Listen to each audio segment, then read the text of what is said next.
Governance एक विषय था, एंटी करप्शन, और इस पर काफ़ी फोकस था अरविंद का।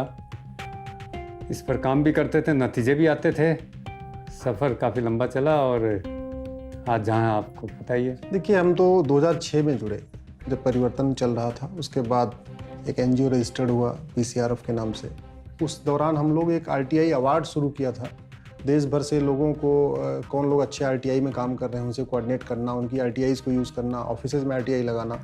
शुरू में इनकम टैक्स का हमने मुद्दा उठाया। इनकम टैक्स रिफंड के लिए कभी इनकम टैक्स डिपार्टमेंट में आईटीओ पर धरना देते। दिल्ली विद्युत बोर्ड में लोग बहुत भ्रष्टाचार से पीड़ित थे, तो हम दिल्ली विद्युत बोर्ड के बाहर टेबल लगा के बैठ जाते थे, लोगों की शिकायतें लेते। तो 2 डिस्ट्रिक्ट करप्शन फ्री हो गए थे ऑलमोस्ट, मयूर विहार और सुंदर नगरी। फिर उस समय लगता था बहुत जेन्युइन, यार बंदा बहुत डाउन टू अर्थ है। कहीं भी बैठ जा रहे हैं, कहीं सड़क प्लेटफॉर्म पे ट्रेन में जा रहे हैं तो बैठ जा रहे हैं आराम से, जगह नहीं मिल रही तो नीचे चादर बिछा के बैठ जा रहे हैं। 2006-07 में हम स्वराज के बारे में चिंतन करने लगे कि क्या अच्छी गवर्नेंस के लिए स्वराज की ज़रूरत है।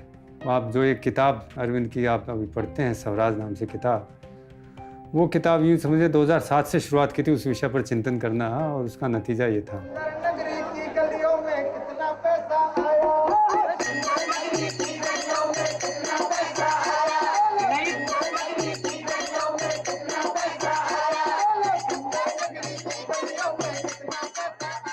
बी ब्लॉक से लेकर ये ब्लॉक दिलशाद कॉलोनी में असलम फर्नीचर हाउस है, वहां तक टेलीफोन डिपार्टमेंट ने सड़क काटी।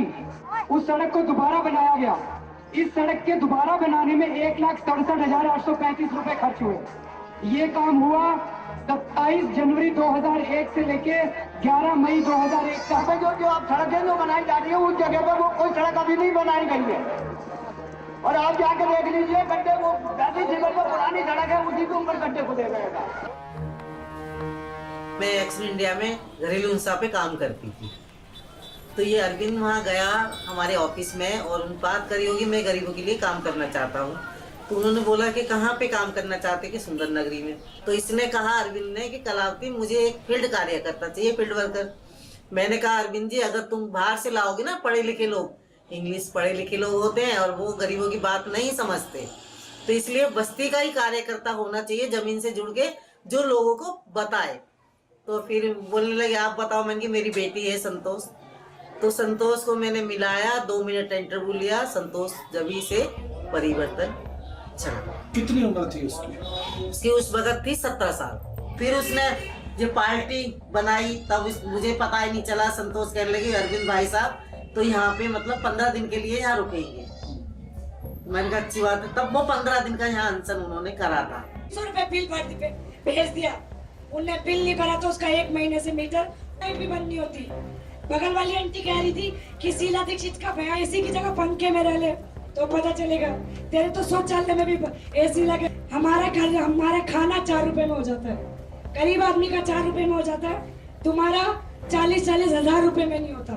शक्ति उन लोगों के नाम, उन 10 लाख से ज्यादा 10,52,202 कल रात तक का आंकड़ा था। ये अभी तो दिन में और चल रहा है और लगातार चलेगा। उन परिवारों के नाम कि उनको वो ईश्वर शक्ति दे उस अनाचार से लड़ने की, उस भ्रष्टाचार से लड़ने के लिए।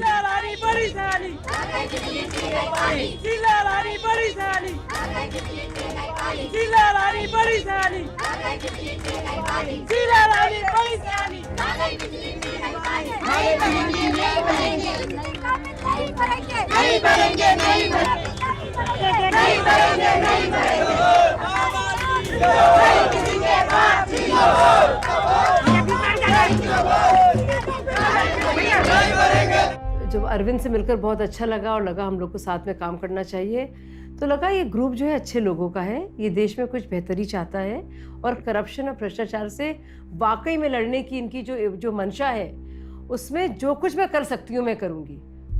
The Honorable Chief Justice, Chairman and Trustees of the Ramon Magsaysay Award Foundation, distinguished guests, fellow awardees and dear friends, I bring greetings from India, the world's largest democracy. Ordinarily, my own credentials would not stand up to the scrutiny of this group, but I take heart from the fact that I stand here today not on my own achievements, but as a representative of the movement for the people's right to information that is thriving and growing in India. This award does not belong to me. It belongs to the entire right to information movement in India.